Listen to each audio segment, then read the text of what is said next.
میرے سامنے میری ایک بات اور آپ کو یہ کہنی ہے کہ علماء کرام جو ہیں وہ آزادانہ کام کریں۔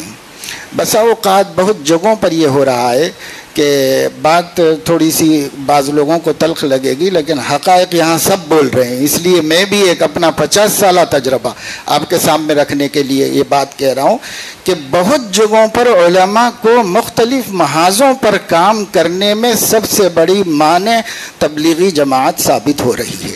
وہ ان کو کام مختلف محاذوں پہ کرنے نہیں دے رہی۔ ان بیچاروں کا اپنا ماننا یہ ہے کہ ان کے ہی ایک راستے سے آئیں۔ میں اس کی ایک چھوٹی مثال آپ کو دینا چاہتا ہوں۔ جب میں حفظ کر رہا تھا ہردوئی میں، اس وقت میں ایک طالب علم ہردوئی ہی سے پڑھ کے دیوبند سے فارغ ہو کے دعوت و تبلیغ میں سال لگا کے آئے اور حضرت سے یہ شکایت کرنے آئے کہ آپ کے مدرسے میں دعوت کا کام نہیں ہوتا ہے۔ اس پر حضرت بہت سی مثالوں سے ان کو سمجھا رہے تھے، صبر سے اپنے ہی شاگرد کو۔ ایک مثال یہ دی کہ تمہارے گاؤں میں جامع مسجد ہے نا؟ کہا اس جامع مسجد میں آنے کے کتنے راستے ہیں؟ تو انہوں نے کہا 3 راستے ہیں، داہنے بامنے سے راستہ ہے۔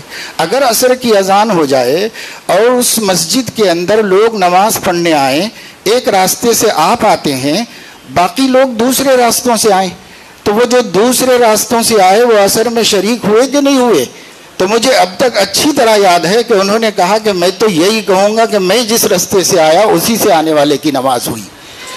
یہ چیز اب بڑھتے اتنی ہو گئی ہے کہ کئی مہاراشٹر میں تو اس قدر مشکلات ہیں کہ کوئی کام کسی دوسرے کو کرنے ہی نہیں دیا جا رہا ہے۔